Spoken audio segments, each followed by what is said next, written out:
শীতের আমেজ গায়ে মেখে মনটা শুধুই যাই যাই করে। কাছে পিঠে দূরে কোথাও নীল নির্জনে। ঘোরার কথা মাথায় আসলেই উত্তরবঙ্গ সব সময় কুলীন গোত্রীয়। আগে থেকে প্ল্যান না করলে রেল টিকিট লটারির টিকিট হয়ে দাঁড়াবে। শীতের বাজারে পুরুলিয়া বিষ্ণুপুরেও ভিড় নেহাত কম নয়। এই সময়ে আপনি ঘুরে আসতে পারেন গেওখালিতে। সহজ ট্যুর প্ল্যান, 3 নদীর উদার মিলন, সঙ্গে রাজার বাড়ি। রূপনারায়ণ, হুগলি এবং হলদি নদীর মিলনস্থল পূর্ব মেদিনীপুরের গেওখালি।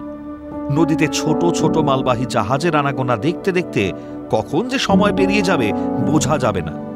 কলকাতা থেকে গেওখালির দূরত্ব 115 কিলোমিটার, মেছেদা থেকে দূরত্ব 41 কিলোমিটার।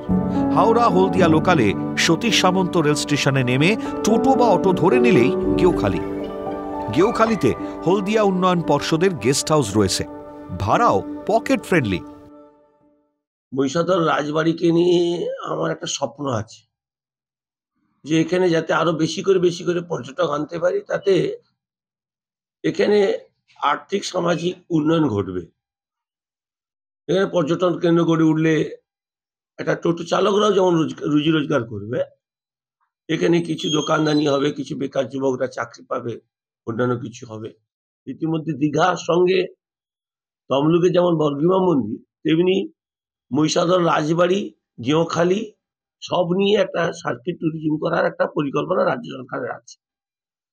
ইতিমধ্যে পঞ্চায়েত সমিতি থেকে আমরা রাস্তা ঢালাই করা, পথবাতি করা, কিছু বেঞ্চ করা, ওখানে ঘাট করে দেওয়া, এরকম কিছু উদ্যোগ আমরা ইতিমধ্যে করেছি। কতগুলো টয়লেট করে দেওয়া, সবকিছু আমরা করেছি। আগামী দিনে আরো পঞ্চায়েত সমিতি থেকে উদ্যোগ নেওয়ার হয়েছে যে ওখানে আমরা আই লাভ মহিষাদল সহ কিছু পর্যটকদেরকে সেলফি তোলার মতন কিছু ব্যবস্থা নেওয়ার উদ্যোগ করা হয়েছে। এবং আমরা আশাবাদী যে রাজ্য সরকার খুব তাড়াতাড়ি এই জায়গাটা 63.03 একর জায়গা এখানে পর্যটন দপ্তর অধিগ্রহণ করে রেখেছে। আমরা পর্যটন দপ্তরকে সেটা বোঝানোর চেষ্টা করছি এবং যাতে অতি সত্বর করে। 3 নদীর সঙ্গে উদ্দাম প্রেমের পর বেরিয়ে পড়ুন মহিষাদলের উদ্দেশ্যে। মহিষাদল রাজবাড়ি, মিওয়াকি ফরেস্ট, গোপালচিউর মন্দির দেখতে দেখতেই কেটে যাবে একদিন। মহিষাদল রাজবাড়ি এখন রাজ্যের পর্যটন মানচিত্রে ভীষণভাবে ইন।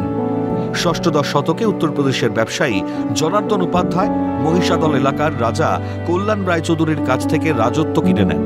সেই রাজবাড়ি অবশ্য এখন নেই। 1840 সালে তৈরি হয় রঙ্গি বসান রাজপ্রাসাদ। 1934 সালে তৈরি হয় আরও একটা রাজপ্রাসাদ, ফুলবাগ রাজবাড়ি। সেটাই পর্যটকদের আকর্ষণের কেন্দ্রবিন্দু। আমরা একটা স্কুল থেকে এসেছি, ইনফ্যাক্ট তো বাচ্চাদেরও নিয়ে এসেছি, ওরাও দেখেছে, ওদেরও ভালো লেগেছে। অ্যাটমসফিয়ারটা, অ্যাম্বিয়েন্স খুব ভালো, সবই ভালো লেগেছে মোটামুটি। প্রথমবার দেখলাম, খুবই ভালো লেগেছে।